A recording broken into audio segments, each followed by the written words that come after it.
Thank you for joining the Sharpest College Football Podcast. This is our Week 11 preview. I am BuckMetrics, joined as always by Robert Martin. Robert, I'm a little tired. We just had our time change. We do it in America the weekend at the Saturday night / Sunday morning after Halloween. So I think that means that you guys had your time change like 5 weeks ago. Is that correct? Something like that, yeah. There's American time change, there's Canadian time change. It's about 4 weeks ahead, something like that. It's actually the traditional time change. You guys moved it ahead via presidential act sometime after World War II. So yeah, that's how it goes. But no, it's actually weird. Now, I think after this one, I was really tired. Normally, I'm not. Normally, this is the best one. This is, I get to sleep an extra hour. But I think the World Series all screwed us up on that. Yeah. Because it went to extras, and normally that doesn't happen. But this time it did. Yeah. This is when I felt tired with. So. Yeah. All right. We will fight through it. If you are new, as I go to my next slide here, if you are new, this is our glossary. Take a copy of it and save it wherever you keep your college football work. And if you are returning, you are, as by definition, brilliant. Hey, guess what, Robert? another weekend going 45%. I was actually surprised because I looked at actually was up this week, and the discrepancy is there were two plays that I had. I don't think it was either dual model plays. I know one of them was India, Maryland, as a total going under. I forget what the other one was, but there were a couple games that by the time that the numbers were posted at specific, possibly licensed books in Orange County, the numbers had moved and they were no longer plays. I actually went 4-3. I'm counting 4-5 because we do things honestly here. But I do want to point out to everybody, when it comes to the totals, if you're paying this close attention, I know some of you are, God bless you for hanging with us, be sure you get that margin of at least 7 points between the lines and what all the three models are saying on the totals here. Hey, 45% for the week, 45% for the season. I thought we had a winning week here, Robert, but it was not to be. Yeah, we did. The dual model plays themselves did, but your totals let us down a little there this week, though. But they've been carrying us in some other weeks, though, so that's fine. But no, the dual model plays have been okay. But I will say that, like, the stuff we talked about for a lot of the games, betting heavily on Duke there last week, I picked SMU against Miami. I had a lot of big wins last week. I had a very good week last week. And I've started to, instead of placing, like, more smaller wagers, I'm getting to bigger wagers on single ones. And I think that's been my strategy. It's been helping a lot. Instead of, I'll put like a little here, a little there. It's okay, I'll put 2x what I put on one of these, and then that's just one win gets you a ton. It costs more, but it gets you a ton back. Yeah, it's an interesting discussion, too, about, this is maybe something for an off-season pod, is, in theory, the more plays you have, the less variance should be at work there. But you have that VIG. The more plays, if you can do 5 or 9, geez, those extra 4 plays, you don't realize it until you live it a few times. It's like, Jesus, I break even and there goes like X amount right there, just for a spin of the wheel, or four spins of the wheel. All right, our metrics here. This is the Athena model's top 20, and I've got Robert's rankings here too. I think no teams actually jumped into the top 20 this week. We're at that stage of the season where that happens. The numbers are static in terms of just the teams. Things that stand out to me. Clearly, your model was not impressed by Michigan just playing with their food, as they say, at Purdue. Yeah, definitely not. My model actually was a little more bearish on Michigan against Purdue anyways. And this is just kind of the icing on the cake of, they weren't that good against Purdue, and my model was like, actually, we were right about that. They weren't actually that good. My model was also bearish on Tennessee. I think that was another play I had this week. I just straight up picked Oklahoma plus 3.5 against Tennessee. Got great closing line value on them. They got a pretty clear win there, so that was good. My model is a bit more bullish on Georgia, but again, like Oklahoma, it still doesn't like Oklahoma. It doesn't like Tennessee. But there's just some variance there with that. Like, it's like they should be closer together. So I just have this vision of your model just watching and being bored by the Oklahoma-Tennessee game, saying, this is no good.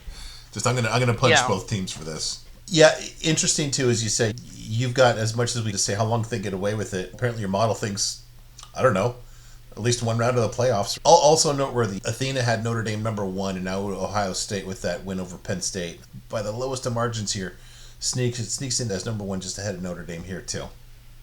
Yeah, I think in my model, now Notre Dame's getting penalized for losing to Miami. So that's maybe why it's being dragged down a little bit. Yeah, I didn't think about that. Yeah. But again, it's in our minds, we're like, okay, that Miami loss was a long time ago. Just like the Penn State almost lost to Oregon was a long time ago too, right?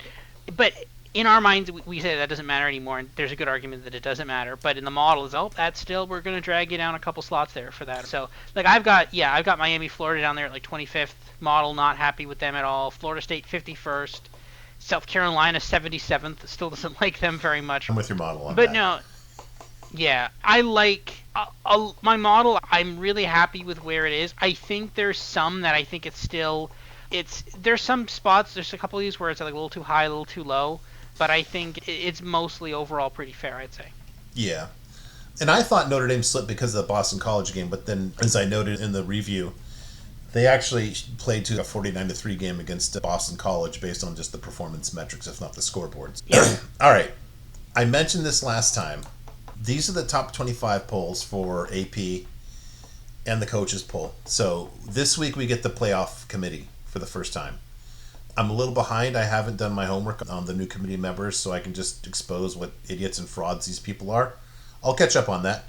But I'm just kind of curious. Your take first, then I'll go second. So you got both polls here.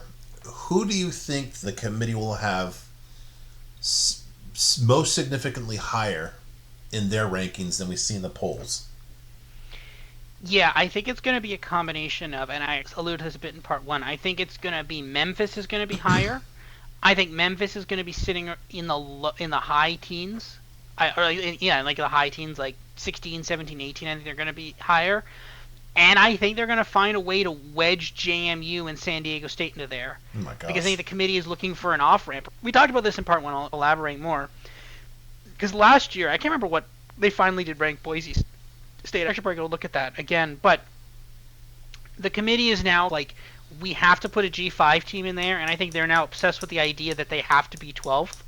Because they can't have them be 13th or 15th. Because it's going to be like, oh, we would have gotten into the playoff if not for the G5 team that we have to put in for antitrust reasons. I think that's where you're going to see. Because I think a couple weeks ago they were a little frightened because they thought after Boise State, Boise State was crushed immediately. But after Memphis lost to UAB, they're like, oh, okay, USF's going to just run out the season. They're just going to ride it out. They'll go undefeated, and then they'll be they'll throw them into 12th. They'll be fine. Because they were actually, if you remember, they were at 18th at that time, which is not a little skip and a jump, win the conference championship game, boom, there you go, 12th. I think now they're a lot more scared of Memphis. I think they're going to be scared that Memphis is going to drop a game here or there, so they need a backup. They need to get JMU in there, and they need to get JMU probably, if I had to hazard, I guess it's probably something like JMU 24th, San Diego State 25th, or something like that. Like, San Diego State's probably going to be 25th. They're going to bump them up a bit. Virginia is another weird one, too. Just looking back at your slide from before, we didn't rank Virginia at all. They shouldn't be ranked. They really shouldn't be. Yeah, they're not that good. So that's my other question. Going the other way, your pick is Virginia on that? No, they're going to rank Virginia highly. They shouldn't, though. Ooh. That's the thing. They're going to rank Virginia highly, but they shouldn't. They're not in our top 25. They're going to keep Virginia. They're probably going to put Virginia roughly where it is. But because the thing is, they care far more about like the results, like the scoreboard, and like the who won games than we do, right? We don't care. Like, they care that Virginia's 8-1, undefeated in conference play. It doesn't matter that their loss was to an NC State team. It doesn't matter that they barely beat North Carolina by 1 point. It doesn't matter that they needed a pick 6 to cover against Cal, a 3.5 against Cal. That doesn't matter to them. They see, undefeated in conference play, only 1 loss. They got to be up there. But we see that other data and we say, yeah, Virginia is not that great. What's Virginia's best win? Florida State? ? No. Is that an accomplishment at this point? That's the case, right? But the problem is they can't. Like, if it was me, Virginia wouldn't be in the top 25. People would be like, how dare you not? But no, they don't deserve to be in the top 25. Like, they're not that good. But that's how this works. I think what you're going to see is based on, because you're already starting to see ESPN graphics with the whole strength of schedule and strength of record and stuff, and they're a lot higher on Texas A&M than they are on Ohio State. I think they're going to put Ohio State and Indiana 1-2, yeah. I think. But I think what you're going to see is after those, I think you're going to see a run of SEC teams. I think you're going to see Ole Miss right up there. I think you're going to see Oklahoma and you're going to see Texas ahead of a lot of, even Vanderbilt potentially, ahead of a lot of these other teams. Like Oregon will probably find its way somewhere in the top 10, but like I think you're going to see probably an Oklahoma or a Texas ahead of a BYU or a Texas Tech maybe, or even probably even ahead of Notre Dame, because they're going to say Texas had a lot tougher of a schedule when they almost lost to Kentucky and Mississippi State than BYU when they beat Iowa State and Utah. Like that, it's now going to be this like self-perpetuating thing where it's they played better teams, so they are better, but it's not how that works. And again, this is the whole argument. Like they're going to drop Virginia probably into the mid-teens, based on how they do this, right? Like again, Virginia's best win was against Florida State, right? So why are you putting them ahead of Oklahoma and Texas, right? If by their own thing. So I think it's going to be mostly the same thing, but I think you're going to see this massive clump of SEC teams. Now, that will mostly take care of itself. Texas plays Georgia. Texas plays Texas A&M. Oklahoma plays Alabama. So this logjam will mostly sort itself out, but like that doesn't mean it's not going to exist. And I think they might give USC and Washington a little more respect, maybe, but I honestly don't know. They could just say, no, the Big Ten is just not that strong of a schedule. So, like, you might see a ridiculous amount of overvaluing of the SEC teams. I think that Michigan's going to get a bump here. I think they're going to be on the periphery. I don't think they'll be in the 20s. I think they'll be probably in 13, 14 range. Just on the bubble, as you say. It's hard to imagine. Both their losses are on the road. One's going to be, as you just mentioned, I think you get that incestuous and SEC clump after the top three. And I think Oklahoma's right in the middle of that. So I can definitely forgive that Michigan loss at Oklahoma. And if USC's maybe like in the high 18, 19, 20, that's certainly a forgivable loss as well. And they do have a very nice win at Washington too. So I think they're the one that's going to be higher than people expect. As for, I think that I see the drop for Virginia more dramatic. I think that they're probably going to be, just using the same logic that you had about best win, I think they'll be like 18, 19 around there too by the committee. Yeah. I think the reason for that is because a lot of the AP and the coaches, they just like, oh, look, this week Virginia shot up 3 in the AP and 4 in the coaches. What possible justification do you have for that? The people ahead of them lost. But that's a horrible reason to do that. Oh yeah, it is. I get it. I get someone has to be there. I also, first of all, just straight up love the fact that Oklahoma's ahead of Texas in both the coaches and the AP, even though Texas beat them. That's great. But no, it's just like at some point you've got it. If someone's actually physically doing this, they're like, hey, yeah, Virginia lost to NC State and beat Florida State, and that's it. Oh, they beat Cal. Okay, let's move them up 4 spots. Like, the problem with the whole ranking thing. Now, okay, Georgia Tech, yeah, that was bad. They should be dropped lower. Vanderbilt, yeah, probably. Miami should probably even be dropped lower than honestly where they are. Like, they should be lower, but they're not. Tennessee, I'm not sure why Tennessee particularly is ranked. Tennessee probably shouldn't be ranked with a 3-loss. That's the thing, like Bama, Georgia, and then Oklahoma. That's a point where I don't think... Now, the problem is they do rank it, though, so that whoever they play now, you can get another extra ranked win on there. So this is where this, like, incestuous SEC bump, as we're calling it keeps perpetuating itself, right? Because now, Tennessee will be there, and that justifies keeping Alabama and Georgia at 3 and 4. Or maybe they do something crazy and say, oh, no, Ohio State won Texas A&M 2 or something, or Alabama 2, right? Like, they could do something crazy like that. I'm not sure. Also, does it really matter? No, it's not going to actually matter because, again, whoever, like, if Indiana is 5th or lower, I mean, assuming they go undefeated, but if they do, whatever.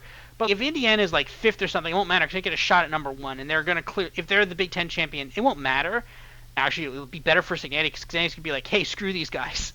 But this is the thing, right? Like, they could do something crazy and say, no, Texas A&M's played a tougher schedule than Indiana. But to be fair, Oregon is really good too. Like, Texas A&M's best game was what? Oklahoma? No, Auburn, right? Yeah, in Oklahoma. You know what's weird? Do you have a strength of record? Do you run that explicitly? I don't do that specifically. Because I actually have Texas A&M as the number 1 strength of record in all of FBS. Interestingly. Yeah, I have it. I have it in very high. I think I have Oregon I have like that. It's not exactly that. Let me just call it up super quick. Oregon I have like in the 40s. Because what's their biggest win? What's their win that you say, oh boy? Oh, no, actually, Oh, you're right. I do actually have them in the 40s. That's right. I have Texas A&M as high. I actually have Indiana as, it's not straight up strength of record. It's kind of like a second order, but I have Indiana 1, and then probably Ohio State 2, and then Texas A&M 3. But if you wanted to make the argument that Texas A&M could be 1 or 2, mine's not specifically a strength record. I probably want to work on that a little bit more. But no, there's a very strong argument for Texas A&M to be. I don't think it's real. Texas A&M is weird. My model itself doesn't love them. Strength of record loves them, but my model still doesn't. But there's going to be an argument that, because who's Oklahoma's 2 losses? Oklahoma beat Michigan, and their losses are Texas and Ole Miss. Who are their losses? Ole Miss. Yeah. So Texas A&M's best win is what? Auburn now? Notre Dame. At Notre Dame. Notre Dame. That's right. Yeah, that's right. Okay, that's I forgot about that one. Okay, yeah, Notre Dame and Auburn. Okay, so there is justification, but like, I don't think you can put them, because Indiana beat Oregon, and Ohio State beat Penn State handily. But outside of that, like, they're not. But see, the problem is, this is how you justify this. You say, well, Alabama beat Tennessee and Georgia, so maybe they're 3, or maybe they're 2, right? Maybe it's Ohio State 1, Alabama 2. Yeah. Right, but then you have to justify putting them ahead of Texas A&M. So there's a lot that can go into it. Also, a lot of this won't matter. The other thing, like, a lot of people are saying that, oh, the committee is massive SEC bias, and honestly, it's fine, because it's a bad argument. Like, we might get into a position here at the end of the year where a Texas or an Oklahoma or a Vanderbilt or a Missouri, probably not Missouri because they lost their quarterback, but like some mediocre SEC team gets in ahead of some other mediocre Big Ten team, right? There's a scenario where like maybe USC wins out and they beat Notre Dame, and Oregon has 2 losses and USC has 2 losses. That's a possibility. And then like maybe they keep Oregon in, and then there's some weird scenarios like that. I'm not sure how much I believe that, or maybe it'd be probably more for Washington maybe. But if they threw in like a 2-loss SEC team ahead of a 2-loss Big Ten team, would it really matter that much? Yeah, I think the Big Ten team is better. They have more good, but like at the end of the day, they're still. I think the SEC has more good teams. Yes, I think the top of the Big Ten is very clearly better than the top of the SEC. I think that is very clear. And the thing is, I think there's probably a middle part of the SEC that's better than most of the rest of the Big Ten. But the question is, that second tier Big Ten, where exactly does that order of the other middle chunk of the SEC? Where does it fit with that next batch? And the thing is, it won't matter, because the thing is, at the end of the day, Ohio State, Indiana, and Oregon are still just so much better than the rest of the Big Ten that like that gap between them and maybe the top SEC teams and the rest of that clump, it's so big that it won't matter anyway. Throw in an SEC team. They're not going to be able to take down an Ohio State. If Oregon wins out. Yeah, if Oregon wins out. And again, that was iffy against. We're going to talk about one of them here. They do. Yeah. Yeah. No, I agree. And we'll see. Believe me, I'm not an SEC honk, but I'll just tell you this. The lower middle class of the SEC is very different from your Marylands and Minnesotas of the Big Ten. Yeah. And that's, I think, the difference between the Big Ten and the SEC. And I think the Big Ten has always been top-heavy. It still is. It's just not the same top-heavy that it was before. If you had said, yeah, the top of the Big Ten is going to be Ohio State, you'd be like, yeah, makes sense. Number 2 is Indiana. You're like, what? Mm-hmm. That's the thing. If you said 3 years ago that was what it was going to be, like, oh, it's Michigan. But Michigan is one that like, if Michigan wins out and then all of a sudden they take down Ohio State because they're playing in Ann Arbor, that would be one that's like, cool, Michigan's in the playoff now. They don't have to play Oregon. They don't have to play Indiana. They can just get in off that alone. Yep. And same kind of thing with a USC or a Washington. There are other ways that you can probably get to 4 Big Ten. The thing is, like, what would you rather have, a USC or like an Oklahoma, or a USC or like a 2-loss Ole Miss, right? It's arguable. I think they're gonna pick the SEC team over that 2-loss USC or the 2-loss Washington team, but I don't think they should. Or something like that. Like, they're not going to do it over Michigan, because Michigan will have the win over Ohio State. But I think there's a very fair argument that it should be the Big Ten team. But again, the top of the league is so much better than that middle part that it's not going to. They won't be able to compete anyway. Yeah, I agree. All right, top offense is literally no new names in this either. I do want to point out Tennessee at number 3. I think they moved up. Yeah, not great losing at home to Oklahoma, but that's a really good defense that they played. And I think they got a boost from just looking reasonably well against a really elite defense there. But otherwise, not a lot of movement here in the offenses. Yeah, no, not a lot here either. I see. Yeah, this is pretty much what I'd expect. Utah a bit high, it seems, but they did well against Cincinnati this week. Cincinnati also high up there too, but Tennessee, I feel like it's a bit high. Like, I feel like they could be a bit lower, but again, that offense, like, it's the kind of, oh, okay, they're a really good team, but like the second they play a good defense and they have problems. So it's like that kind of thing. Yeah. All right, top passing and running games here. Ohio State zips up to the top spot after lighting up Penn State. And hey, everybody, good news. If you didn't think Indiana was tough enough, now they have the 4th best running offense by my metrics here. They're just barbarians, man. They take no prisoners. Yeah. Yeah, no, it's crazy, right? Indiana is just amazing at running the football. There was an Ari Weissman tweet where he basically said, Indiana tries to embarrass everyone every week, and they do a really good job when they're not a top team, and people were mad about that. I just, like, there's not much. Okay, you beat Oregon by 10. You were 7-point dogs. I think that's still, and at home. I think that's still embarrassing for Oregon, to be honest with you. A close game, but still, though, like, that was still a very good win. Outside of that and, like, Old Dominion, they've dominated. And just maybe slight exception, Kennesaw State there.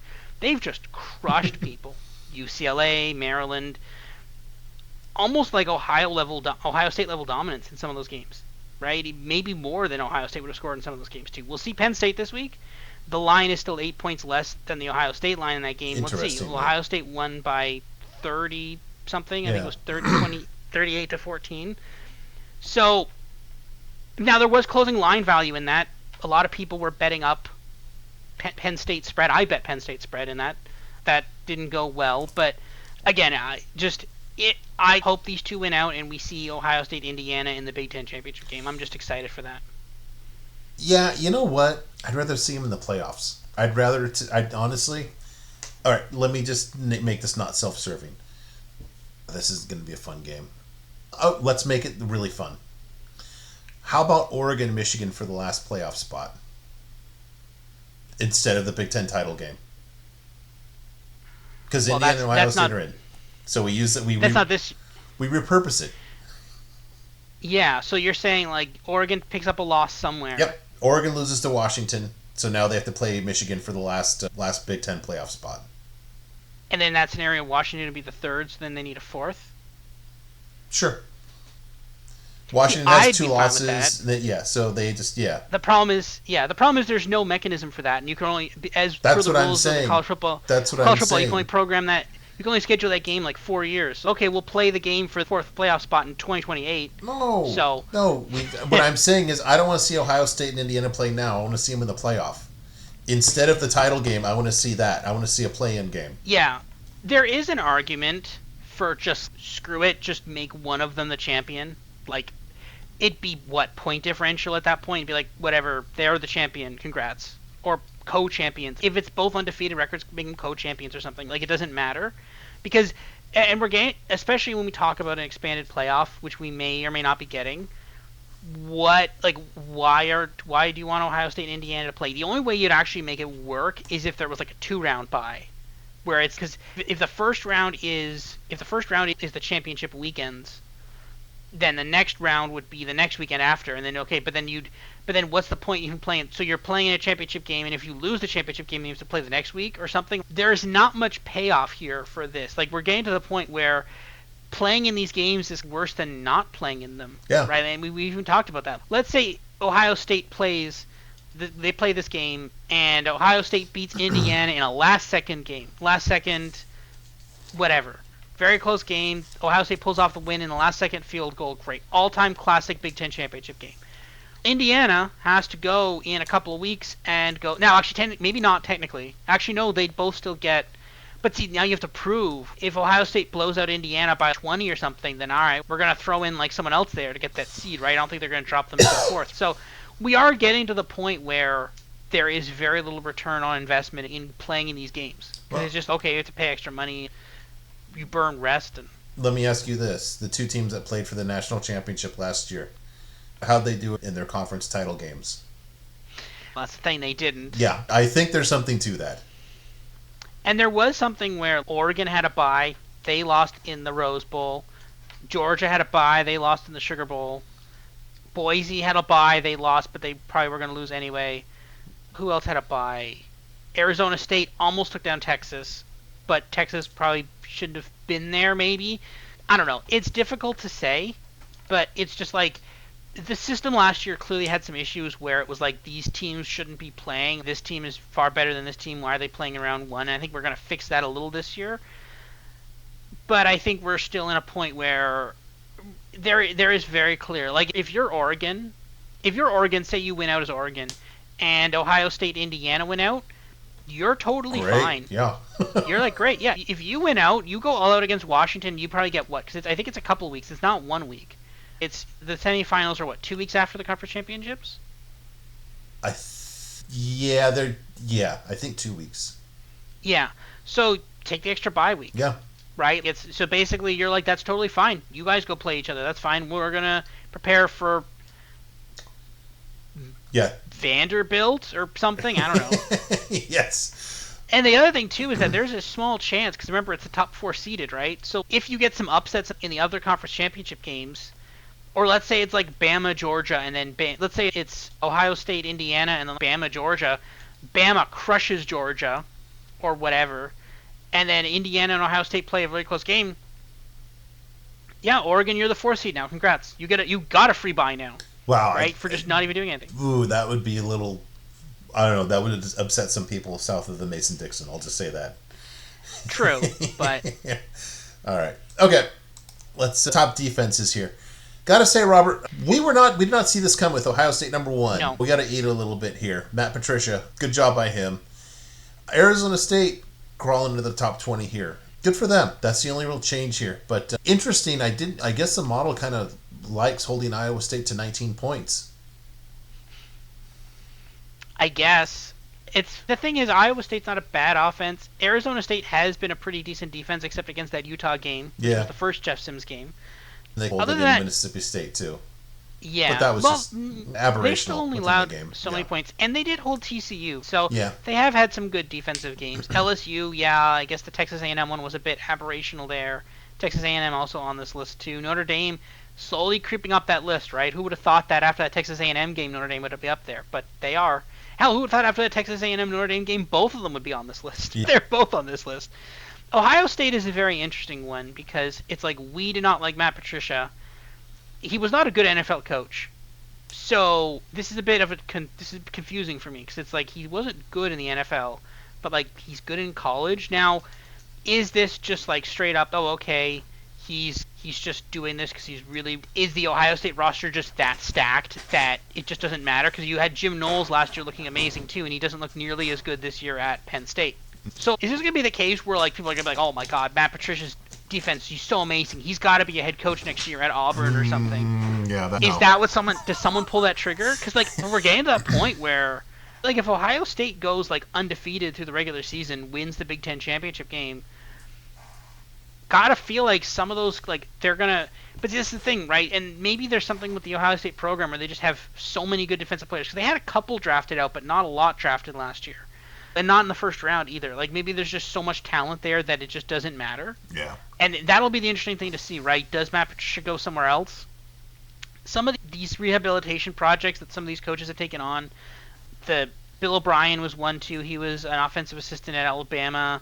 Matt Patricia now here, DC at Ohio State. There's been others. I can't remember them off the top of my head right now. Sark and Kiffin. But Sark, Kiffin, yeah, these the rehabilitation projects. They generally leave within a year somewhere else. It's usually not a high-profile job, but like this year, right? If Kenny Dillingham goes somewhere, right, and Arizona State takes someone, or if the bigger thing people aren't thinking about right now is those middle-tier ones that are just going to lose a coach to some other school, right? Like an Arizona State, potentially a Washington, potentially like those other middle-tier schools. They're going to need coaches, and the problem is they're going to be getting a shot at the can last. It's going to be like all the top tier ones are gone. we've got nothing. Now we're going to start turning over what coordinators are available. I was about to say that's where Will Stein gets his first job. Yeah. Excuse me. All right, defensive metrics. Interesting here. The top passing defenses. But here's the Aztecs that Robert couldn't stop crapping on in part one. Legitimately top 8. Arizona again. Now like top 5 passing defense here. I'm going to be really interested to see if Danny Gonzalez is still with Arizona. I can't imagine there's not a couple of sharp head coaches or soon-to-be head coaches who are going to be putting together new staffs and just say, look, this guy's been like a great DC everywhere.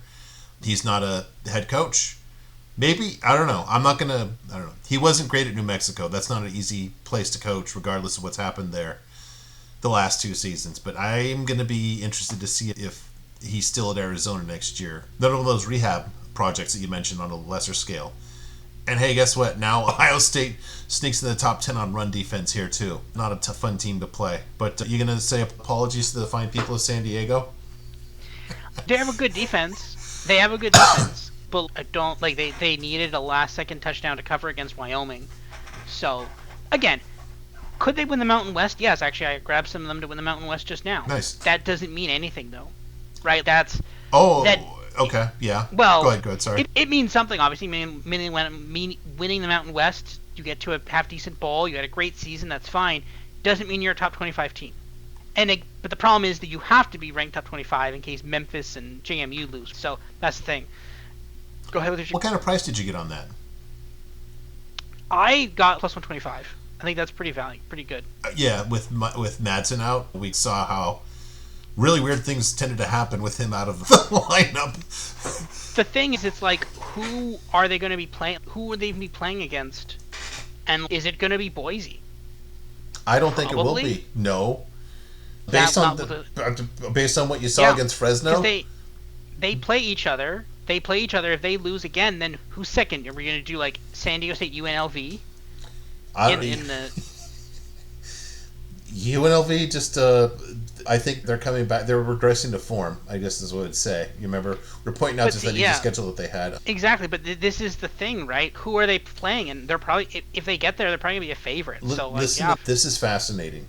Conference records, conference losses will go by.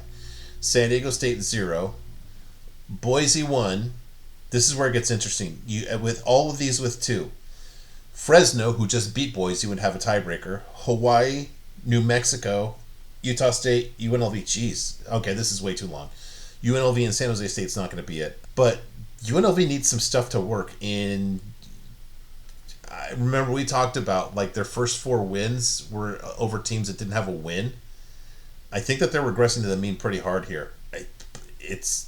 New Mexico or Utah State. One of those guys might sneak in, right? Yeah, see, that's the thing, right? And at that point, then, what's San Diego State, minus 200, minus 300?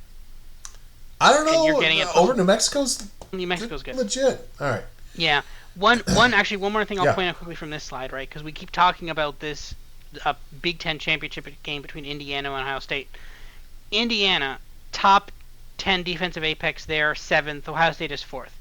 But and obviously Ohio State has a top 10 defensive G-gap. Well, Indiana is one of the top rushing teams. But, very important to Indiana's not one of the top rushing teams. But, Ohio State has been very good at passing the ball. And that's one of the reasons why they are where they are.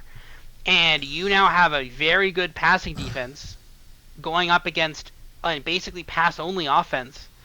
And now you have a good rushing defense going up against a really strong rushing offense. But if there's anyone that's going to be able to shut them down, maybe it's a really good passing. Like, I'm not sure what that spread will be. Maybe I'm going to run that game in the next couple of days. But like, again, we'll have to see. Things can happen. Obviously, if Michigan takes down Ohio State, that just throws chaos into all that. I'm not sure what that would even look like. Penn State can maybe do something against Indiana. I don't know, but could be a very good game, Ohio State Indiana. Yeah, no, definitely. And I do want to point out something a little self-serving here.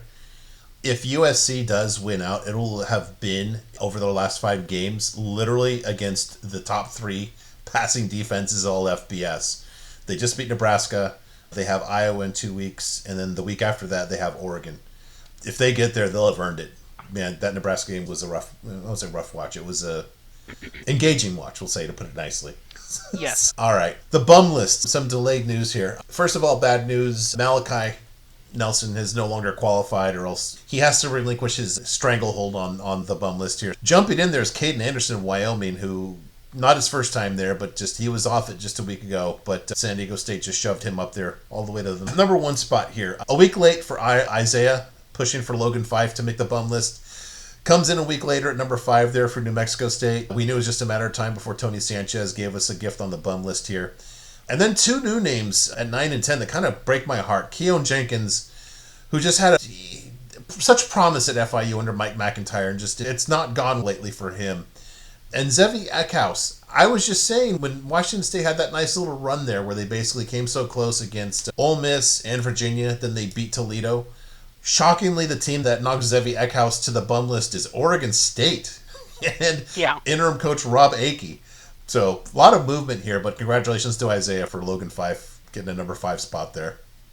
Yeah, I was about to say, is Oregon State's quarterback not on the bum list? I guess not. I guess Oregon special teams cannot qualify for the bum list. Oregon State special teams cannot qualify for the bum list.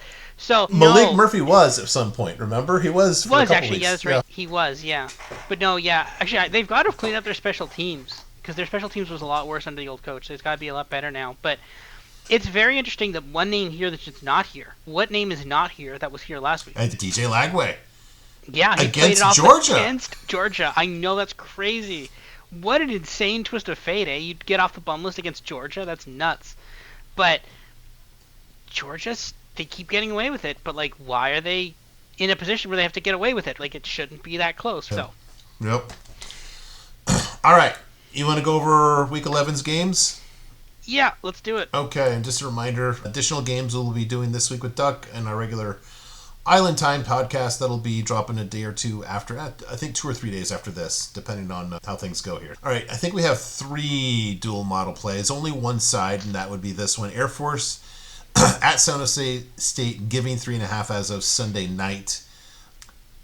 Air Force is just one of these teams that they seem to jump on the radar in different ways every week because they're so good offensively and just so bad defensively here. This time it's just a matter of catching a San Jose State offense that's more than capable here. We've seen this ratio for the last 2 years where the apex isn't so high. The Ryan per game is really high, so they get a lot through the air. They're running the ball a lot better this year, San Jose State is. Unfortunately, they're still struggling with the pass. But again, my gosh, this seems to be just rinse and repeat every week with Air Force. Very good offense, and this defense, again, 206.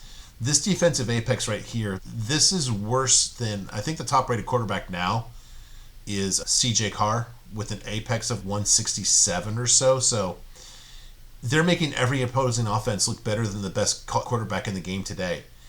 And San Jose State can just rip that apart, I think, is just long and short of that. You've got for the Mountain West, 2 pretty good offenses here. You've got a bad defense for San Jose State and just literally as bad as it gets here for Air Force. My models have it San Jose State by 15, and by 21 you have the Spartans by 18. So definitely a play for me. I'm a little leery about maybe Air Force hanging with them, but 3, I don't know. I don't think this is a trading punches game. I think it's just more of a high-scoring game, he said, rather unoriginally, with a total of 65.5 here. So I'm comfortable with Sparty here. What about you? Yeah, I'm 100% fine with Sparty. Interesting, mine has it lower, but mine seems to be weirdly low on Service Academy teams for some reason. Maybe it's because of the rushing. It's taking too long for the rushing plays. I guess part of that is just Air Force just held Army down. I think that was one of those academy on academy crimes where it was just a 20-17 total, and I think your model's probably reading a little too much into that, where they have that academy familiarity. I'm pretty confident in saying that Air Force probably doesn't practice every day against the spread and shred that San Jose State runs. Is that fair? Yeah, that's probably that. They're going to just crush their defense. There's just going to be there's going to be 80-yard touchdown passes in this game, maybe multiple. Yeah, definitely. All right, then we've got a couple of sides here, and this is just a really fun game too. BYU at Texas Tech giving 10, total of 53. Look at this. All 3 models have basically the same outcome here. They all 3 have Texas Tech with a very common football score of 25. Athena and your model have BYU with 20. BuckMetrics has 19. So technically, all three models have BYU covering by a little bit here, but all these are going under. Total of 45, 45, and 44. No, if we just look at, first of all, the power ratings here, no surprise. These are two very good defenses, especially Texas Tech. I just look at these numbers right here. Defensive apexes of 30 and 29. I bet if I look back, these guys both have been like in the top 10, pretty close to it in terms of pass defenses.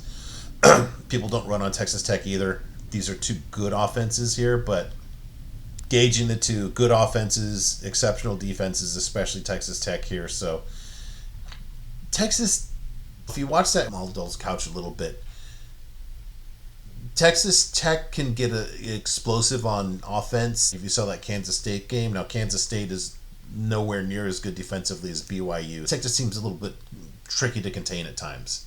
They're very well balanced too, but yeah. Notwithstanding that, two exceptional defenses here, so I'll go under as the models say. I think our models are right too in that I don't, and look, I respect Texas Tech. They're a very good team, but I think BYU keeps it more like a one-score game. Yeah, I agree with that. I think I do BYU here. Our models all believe in BYU. We're all Cougar fans this weekend. But I just think that, yeah, I'm down for an underplay, but Texas Tech did lose to Arizona State, showing that they're not like immortal. On the road, though. On the road, yeah. BYU beat Utah, which Texas Tech crushed, right? Yeah, maybe Texas Tech is beatable. And maybe BYU is the team that could do it. One of these teams is undefeated. One of them is undefeated. When you look at it, like, Texas Tech BYU has like a really good passing defense, and Texas Tech they're not fully passing strength, but they're really good rushing defense, and BYU's rushing defense is a little subpar. BYU is far more balanced, but Texas has a really good defense. So I think that's what you're seeing. When you're seeing Athena model offense and Athena model defense, when both of them have an over 9 defense, I think that's a recipe for an under there, right? Yeah. Yeah, both of them, either of them are strong enough to use as a starting point to back as an under. So you have two qualifying defenses too. And the projections. Yeah. Yep, I will definitely be on the under there. Oh, hold your breath. This is the one I've been waiting for a few weeks here. I don't even know where to start on this. I'm just going to start by saying this number makes light bend. You have a defensive apex plus of negative 24 for Oregon. So I look, not to be too controversial here, but I don't think Mark Gronowski is really going to throw the ball a lot against this defense here for Oregon. Oregon just really good balance here between run and pass here. Not as explosive as you would think. This is pretty mediocre, to be honest. Now, that's where things get interesting for me. Yeah, this is as good as I've never seen defensive apex plus this good. Both of these are better than Texas last year, which I said was the best I had seen statistically. Now, we play more conference games, and maybe there's a little bit regression to the mean, but we'll see. Oregon giving up a little bit more on the ground, but Oregon runs for more on the ground too. So, look, this is about the whole Iowa making you have to play the Iowa game at Iowa. That's basically what this is. Here's a great illustration of this. You have 3 outstanding units, and then you get the Iowa offense as a part of that. Can Iowa make that? Can they just, I don't know, put the magic spell and just make Oregon go down like 2 notches to Iowa level? What's fascinating to me, does this line stink? I don't know. My model just loves mashing Oregon here. We all have Oregon by more than 6. I'm going to say that to start with, yeah. My only concern with this, and even the 43, is the fact that Oregon clearly struggled offensively getting down the stretch there against Indiana. They didn't struggle offensively against Rutgers, but they struggled offensively against... Nobody struggles offensively against Rutgers. Let's just be fair there. That is true. Actually, I mean, if I'm just thinking back to it, you could even extend that to theoretically Penn State at this point, right? You could say, hey, you know what? Offense didn't look amazing against Penn State. They're okay, but they didn't. Now that we know about Penn State, now we're like, hey, was that offense really that good? Yeah. Oregon against Indiana, not great, but okay. Got far worse against Wisconsin. But now it's okay. I think only 24 against Iowa. That's not nothing, but it's not a ton. So This is the thing. I think Oregon is searching a bit for that win that says, okay, yeah, we are that top team because you beat Penn State, and at the time it seemed like, oh yeah, Oregon number 1 or number 2 in the country right after that win. But then Penn State literally imploded, and now it's okay when they lost to Indiana, so maybe they're not that good. It's just like you can't. I think Oregon needs that win, and I think they now have to travel to Iowa, but they have had a bye week. So I think actually Iowa, I think, had a bye week too, if I'm not mistaken. Yeah. So this will be an interesting matchup. I think Oregon, if Oregon needed some time to fix their offense, maybe this is the time to fix it now, and maybe they come out and could do some stuff this week. But if not, and they struggle, then yeah, we're right back to yeah. If they really struggle in this game now, if they lose this game, obviously, then we're really talking about whether or not they make the playoff or not. But both of our models have them over 6. Again, last week, this is a similar-ish spread to the Georgia-Florida game, which it's not the same game, but it's a similar spread. And we thought that line looked like a trap. This one kind of looks less like a trap. Like, this seems like a pretty believable line. Like, I don't think it's... Really? Okay, go on. I want to dig in that, but finish your point, please. Fine. What would you have? 10? 10 and a half? Like, not 14. Let me just get something out of the way here, just to make clear. So, everything points to the under.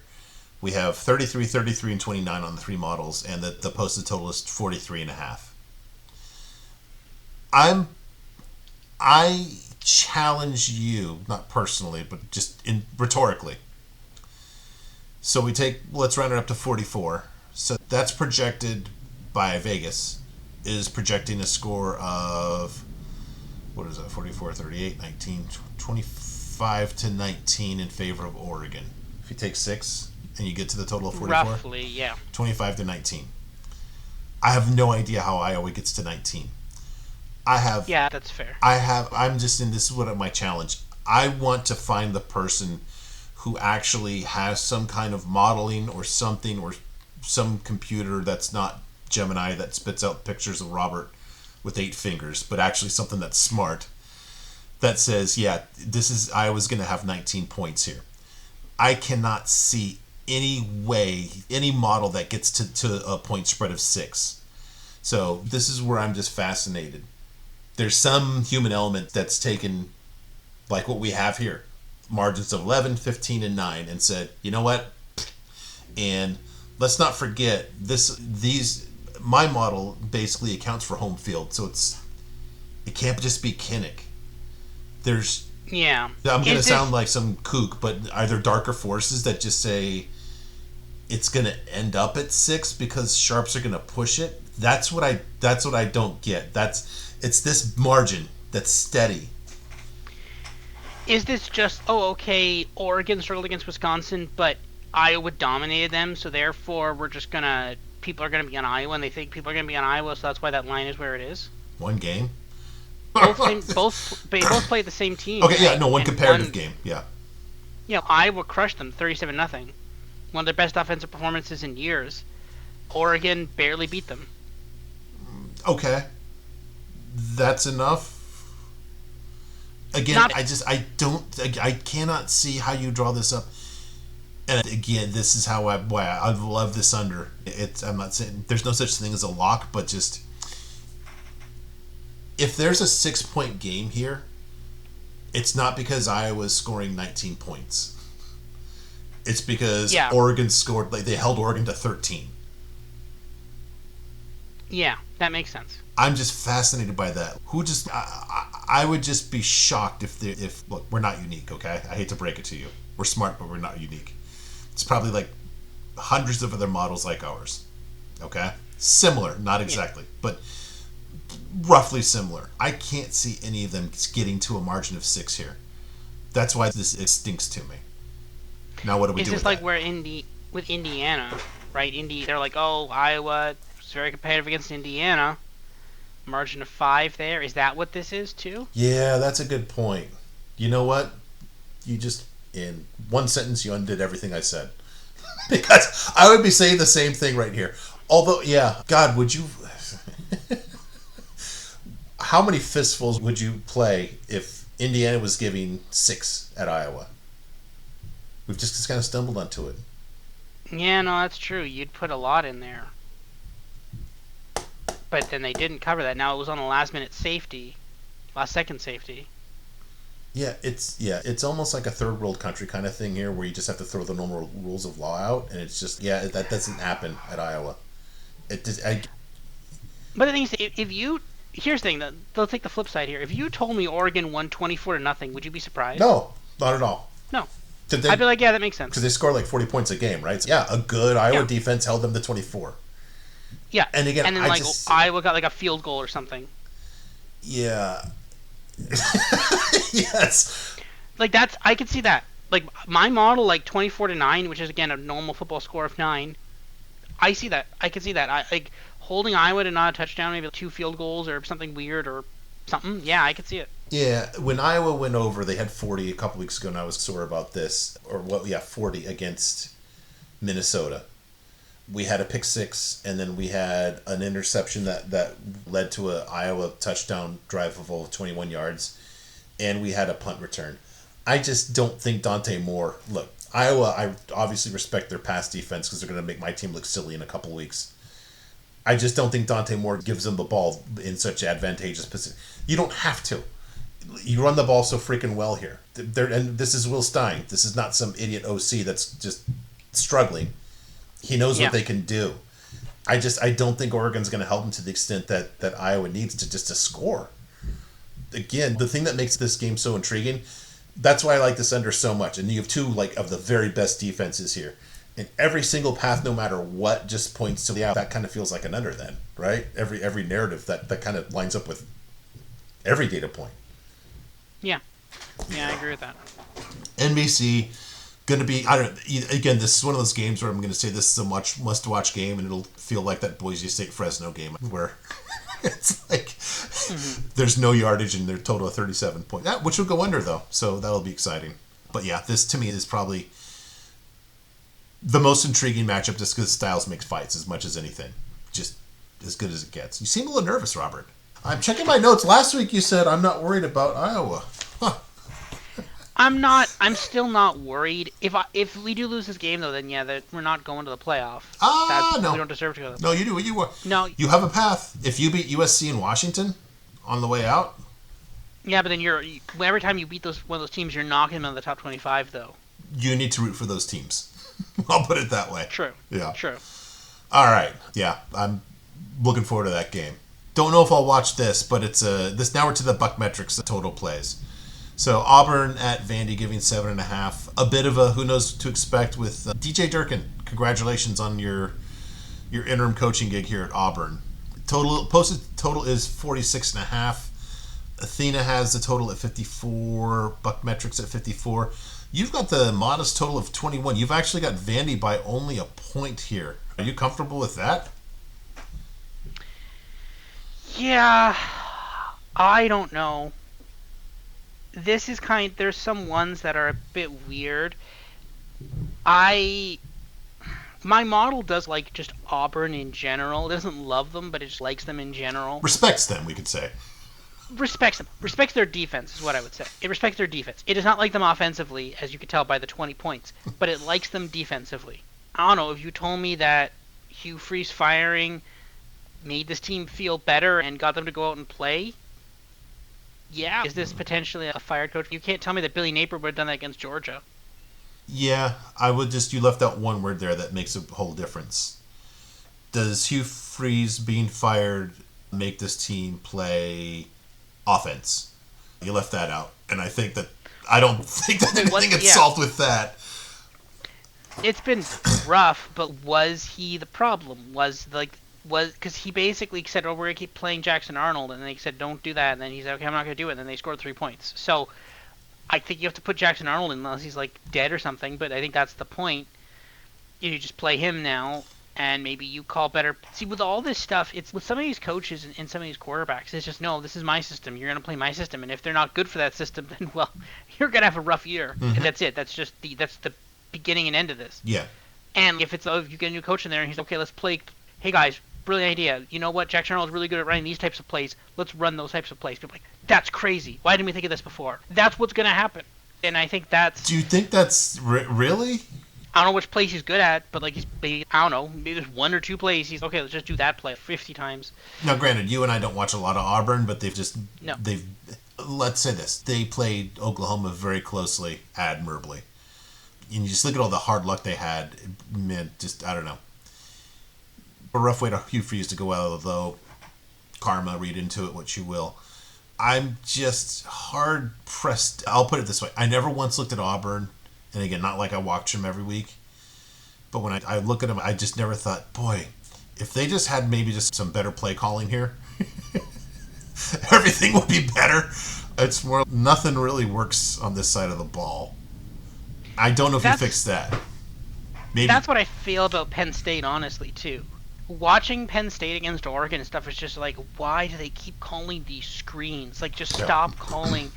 But like, the thing is, Penn State is very interesting. I think a lot of the conversation about Franklin and all this stuff, James Franklin, has papered over. I think we're very clearly past a point now where no one's really talked about this, but it's very clearly not all Franklin's fault. There's very clearly some other issues in that program. Because, okay, sure, you want the Oregon loss, fine, that's very fair. But like the UCLA loss, okay, maybe they got caught looking, and that wasn't there. Okay, but then you lose as 20-point favorites against Northwestern, and then you lose to Iowa. Okay, that one was understandable, but then you just can't do anything against Ohio State. Now, okay, you lost Drew Aller, but like you're mostly a rushing team anyway. Like, I think it's very clear there's other problems in the program. I think we need to look into this more to figure out. I think obviously there's people are going to say that there's going to be a huge effort at the end of the season, and actually is now, to just say the reason Penn State had a bad year was just James Franklin, and James Franklin got fired. But I'm going to look into the data in Penn State specifically more, because I'm fairly sure there's something in there we missed where it was like, oh, the offensive line got worse, or something somewhere got worse, and I'm not sure where it is, but I think I'm going to dig into that in the summer and find it, because I think we're definitely past a point where you can't just say, oh, it was all James Franklin, and then once James Franklin got fired, it got worse somehow. No, there's something clearly else wrong with Penn State, I think. Yeah, I agree. All right, so anyways, the BuckMetrics play on this is over 46.5, Auburn at Vandy for those of you driving around. Robert's model has it going under out of, as you said, respect, if not admiration, for Auburn's defense. Interesting one here. Cal at Louisville, giving 17.5 at Louisville. Total is 50. Athena has the total here at 42, heavily towards Louisville. BuckMetrics even more so, total at 43. Roberts is at 44, so this is almost a dual model. Just if that number goes up to 51, like I was talking about earlier at the top of the pod, if you can get that margin of 7, it's a dual model. But both my models have enough margin here. I got to say, respect to your model. Cal has struggled on offense, and JKS, the quarterback for Cal, it's come back to earth. He's still dynamic, but they just have some limitations on offenses. Here's just the long and short of it. You've got, okay, a true freshman quarterback. I think regressing to the freshman mean, we'll say here, on the road at Louisville. And here is definitely a top 10 passing defense, too, for Louisville. This Cal team is not one that can run the ball. So I can definitely see Cal doing their part of the bargain offensively to keep it under. Thankfully, Miller Moss is going to do his part to keep it under as well with an Apex Plus of 88.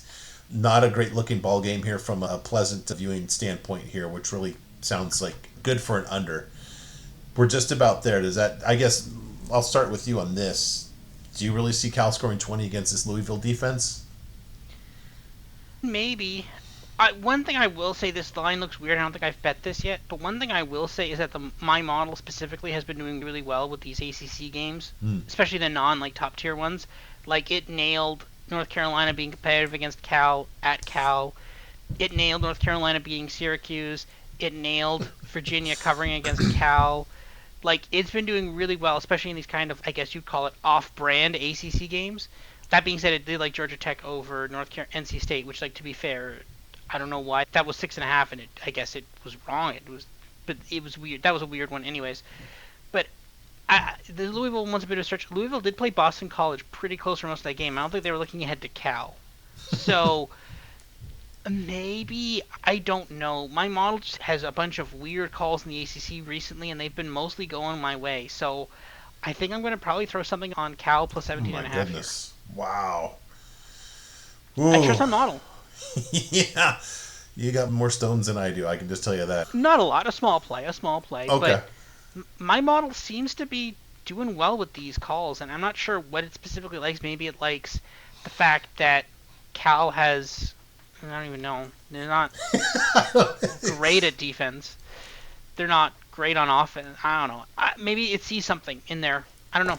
Yeah. I like the under here, though. I think that, like I said, as I'm more bearish on Cal's offense than you, then I think that they're going to do their part to keep it under here. I can get behind an under.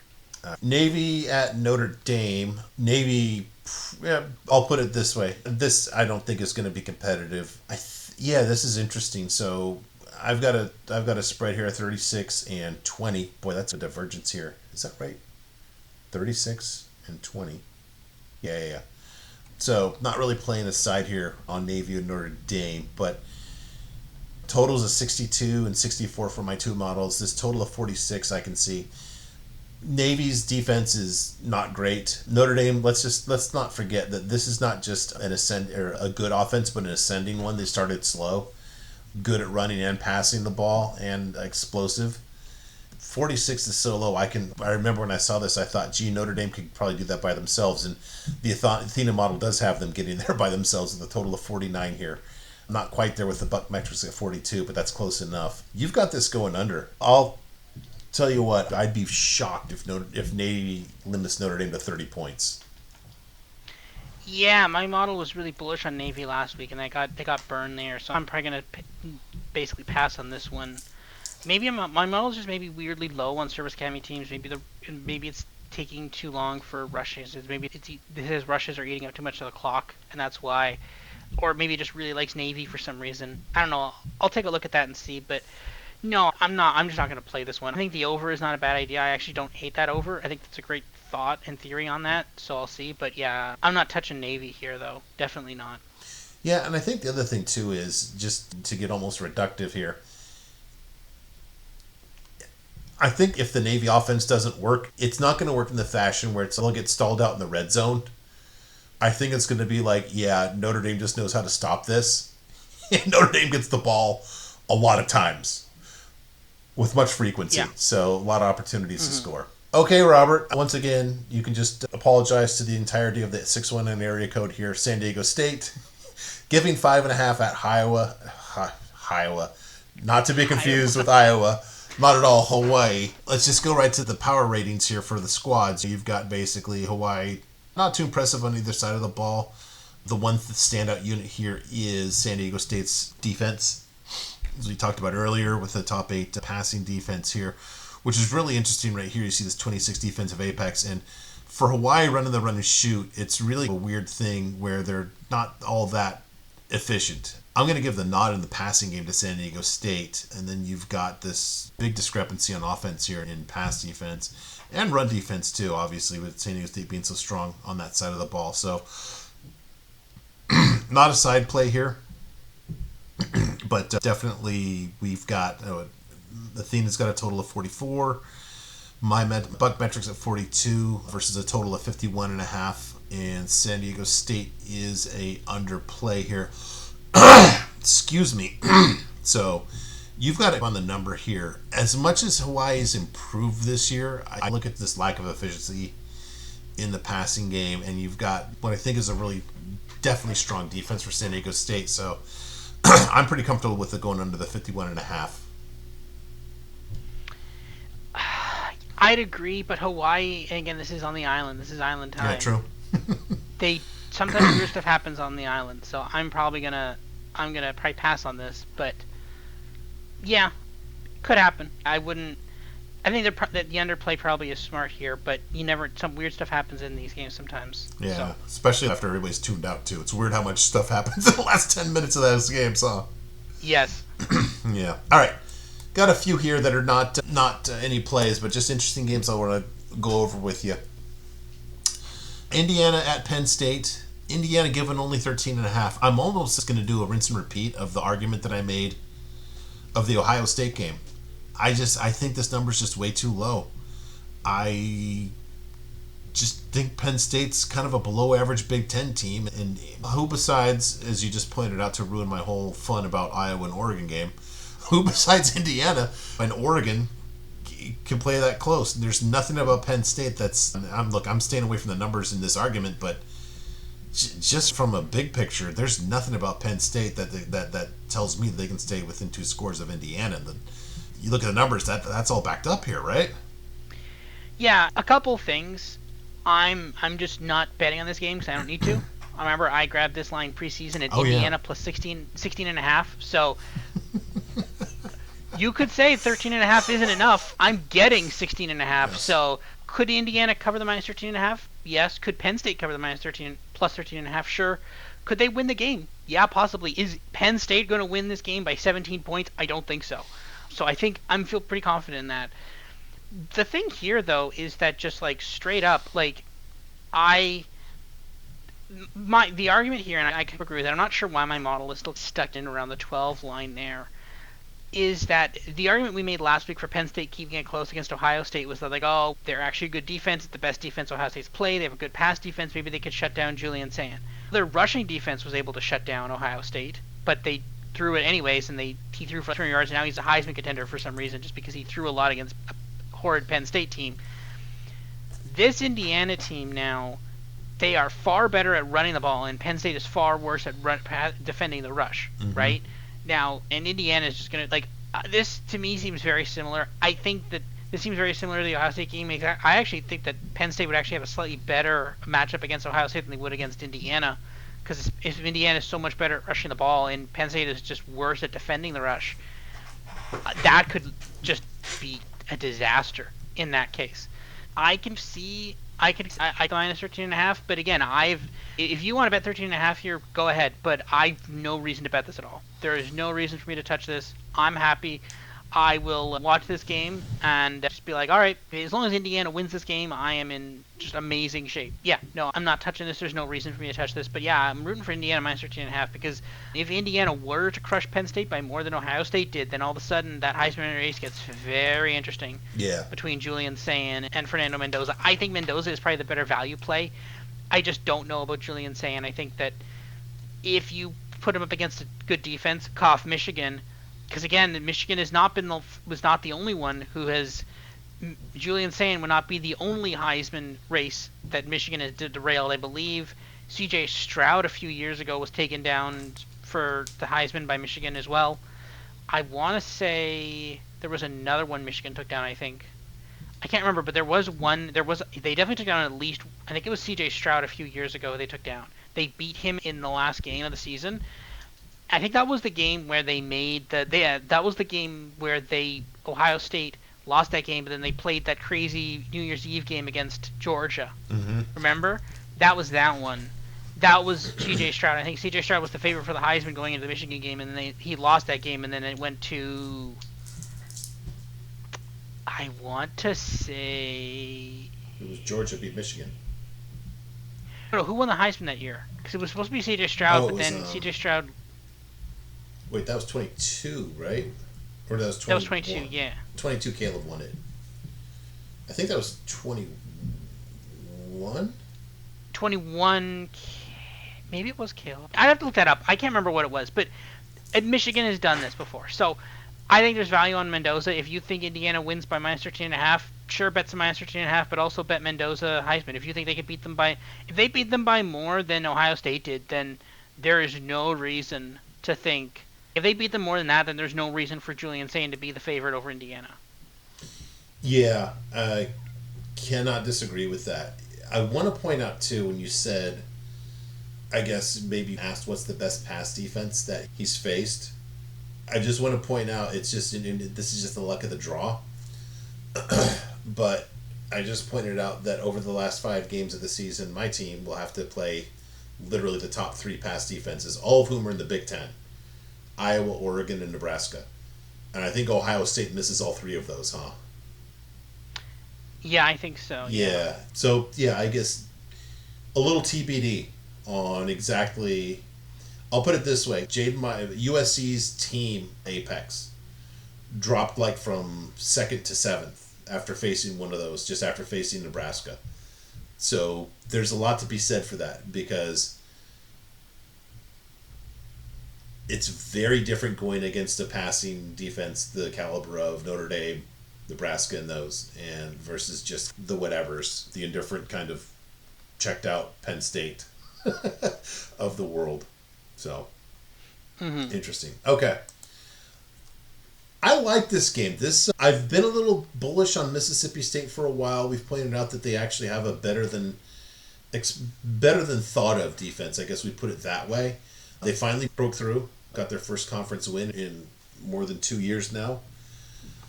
This game's at Mississippi State. Let's just go big picture before we dig into the numbers. How many times in both pods today, Robert? What have you been saying? They just find a way, or they get away with it? You don't say that a lot about teams that win by 2 scores on the road, do you? No, but based on everything we've seen of Mississippi State here, I think this should be more than, like, this is a line that kind of stinks here. Like, you think this should be 14.5 at least. You have the number 5 team allegedly against a team that's got one conference win in 2 years. Yeah. How is that? And their only win was against an Arkansas fired coach. Auburn. I don't know. Or no, Arkansas. Yeah. It seems a bit iffy. I think it's a little iffy in my opinion, but. And here we go. Look, I'm not going to say that Georgia has a big advantage at passing offense. Okay, they run the ball better. Mississippi State is more explosive in the passing game. Mississippi State with a better passing defense. You can't fake it this far into the season. Georgia the better run defense here. Look, Mississippi State's lagging a little bit here just on the offensive rating, but it's not like they're bad. And this is just a weird spot for Georgia too. You've had all these kind of brand name games,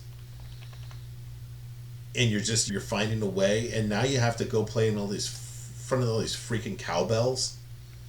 It just doesn't feel good, right? No. Yeah, so actually one of my models, the BuckMetrics model, has Mississippi State by 3. You've got Georgia by 8, and then the Athena has Georgia by 6 or by 3. Athena just how do I say this? A little more in tune to the strength of opponent than the BuckMetrics model. I don't know if I have the stones to bet this, but are you tempted at all? I'd want to see the public spreads on it first. I'm somewhat tempted because I suspect you're going to see 80% of tickets on Georgia. Or maybe not. If you see something like the public massively on Georgia here, then yeah, 100% I'll throw something on Mississippi State.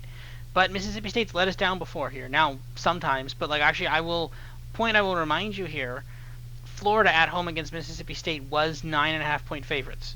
Georgia on the road at Mississippi State is 9. So what does that... Okay, so what, Georgia's a field goal favorite over Florida? Is that what the new line would be, Florida-Georgia, if they played that game again? Well, it was a one-score game. But it was a one-score game. It was a 7.5, so I'm saying so basically now the spread is now... took a knee, though. But then that was a neutral field, too. So it's a neutral field. Now they're saying 3.5 is the spread, 3.5? Because that's roughly what you get if you adjusted for home.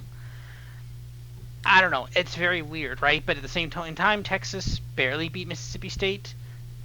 Mississippi State beat Arizona. Mississippi State was competitive in a couple other games. The only team that really crushed Mississippi State was Texas, weirdly.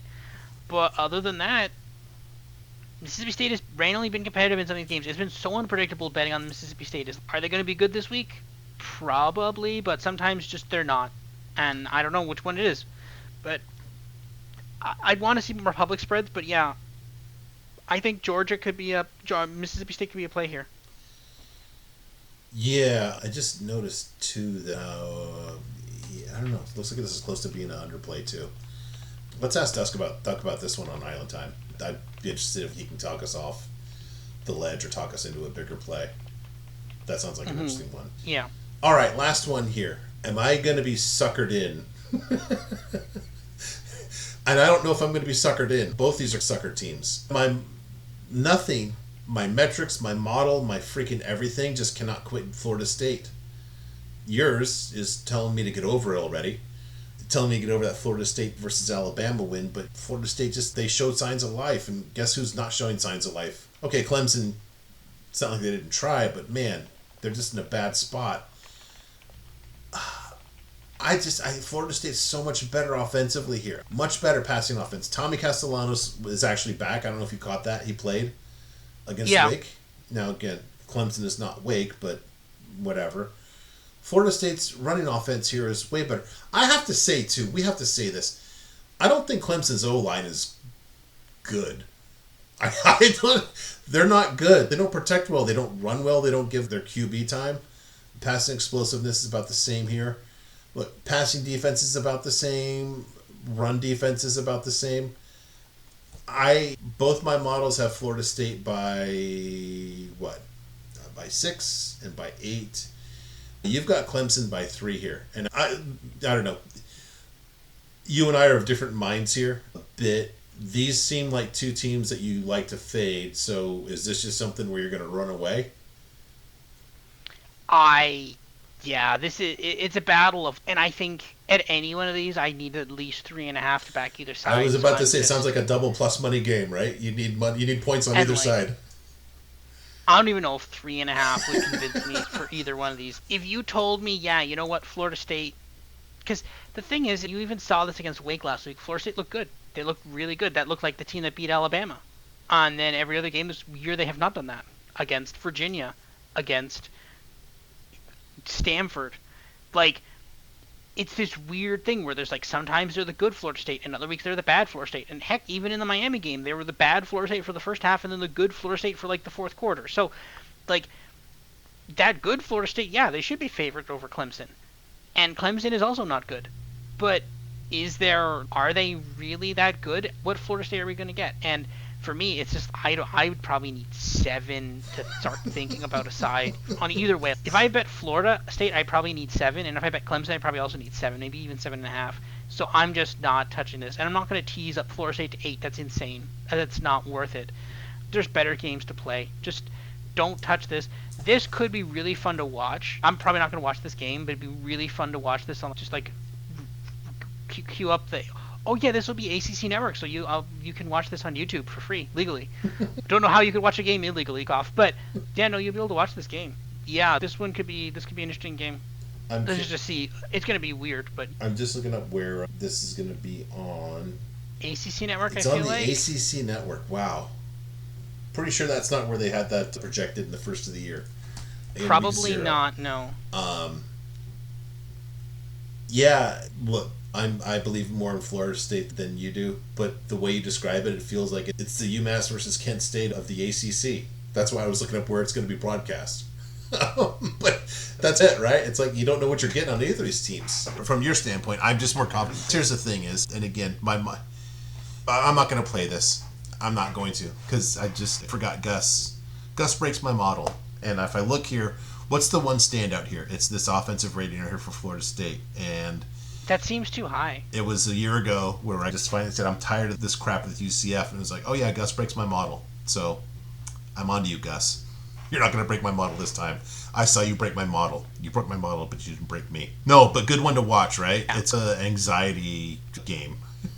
Hilarious, weird stuff's going to happen in this game. 100%. This is going to be the weird, it's going to be there's a play where it's either a touchdown or a fumble through the end zone touchback, or there's some of those plays where this is either a touchdown or a touchback or a down to the 1-yard line, or there's so many, there's some plays where there's going to be a weird play, there's going to be some really crazy decisions, a missed, a blocked field goal or something. This is going to be just a weird game of 2 coaches that probably should be fired, that basically have led to the destruction of the ACC just in slow motion. Wow! Is this an indictment here?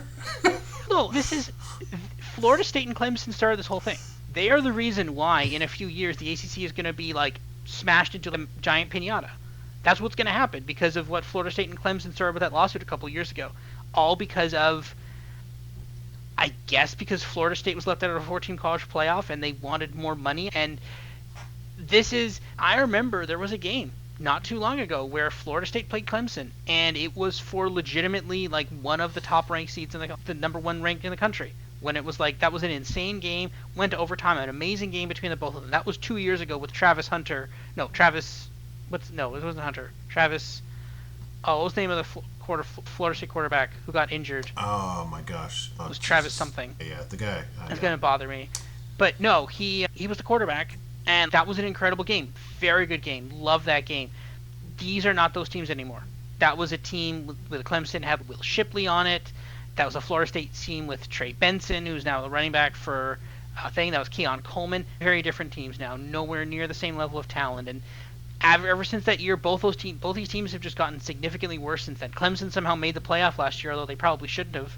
But this is the world we live in, where both of these two teams are playing, and it's 7:30. This is supposed to be prime ACC showcase, but it's just two teams that probably should fire their coach. I don't know. Also, huge difference in portal approaches here. Florida State's one of the heaviest portal teams, and in case you missed it, Clemson is not. I think an over-reliance on the portal, it's kind of like a black hole that sucks you in. It's like we have to use the portal 1 year, and then because you had to use the portal so much that year, then you have to use the portal so much again the next year to replace it. But the thing is, the alternative is you're Clemson, and you can't fix any holes that you have. You're basically like the thing is, the problem with college football for so long was that like you had to recruit in these year cycles where you're like, I think we're going to need a left tackle in 2 years. That's insane, right? Because what if there is no good left tackle this year, or what if someone else takes it? Maybe the good left tackle is in California, and USC got him, right? Okay, guess we're going to have a rough 2026. That's what it was. Yes. But now it's not anymore. Now you're like, okay, let's just go buy another left tackle from somewhere. Actually, it's more than that. You could just go to another school that has a good left tackle and be like, hey, do you want to earn $1 million and come play for us? You could do that now. That's called tampering, which is definitely happening, right? So that's how much college football has changed in just a few years. Yeah. Right? You can now do this stuff, and I think that when you're in that, the fact that Clemson just doesn't use it, like now the question is Dabo actually going to do it? If they say fine, you've got 1 more year. To have to because of his massive bailout, or not bailout, buyout, functionally the same in that case. If they say you got 1 more year, you have to use the portal. Is he really gonna pull in a ton of portal kids? Like the thing is, the roster is very clearly depleted. They haven't been able to recruit well for the last couple of years. Cade Klubnik was the best they have. Who's up next? Have they been able to pull down? I haven't seen them very high on the recruiting rankings recently. I think there's other issues than just that. Like I said, that offensive line is not good. That's more of like a program issue than just a roster issue. But see, that's the thing, right? There are so many issues here that you can be like, which issue you want to tackle? You want to tackle the O-line? You want to tackle quarterback? You want to tackle running back? You want to tackle defense? Syracuse put up a ton of points against you. I don't think you can blame that all on the offense, right? Like, yes. Yeah. No, I don't know. Clemson's a fascinating case study. It's weird. I don't know. I'm a little tired to get like a good analogy, but it's a fascinating watch, even if the football's not really compelling, right?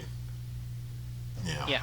All right, a little quick update on the preseason upset predictions. We had no games last week or this week. So just a little recap. I've picked 3 straight up and 2 more against the spread so far. Robert with 1 straight up and 2 against the spread. And the guests, Duck with 2 wins, and then Josh with 1 against the spread. So none this week. Yeah, Isaiah was saying he's not really feeling Washington against Oregon. Maybe not to scare you, Robert, or put the late Halloween fright into you, but maybe his feelings will be changed after that game in Iowa this week. Maybe. Yeah. We'll have to see. So, yeah, that's the fascinating one to me. Okay, Robert, great time as always. Everyone else, we will see you on Island Time. Until then, be well, and talk to you soon. See ya.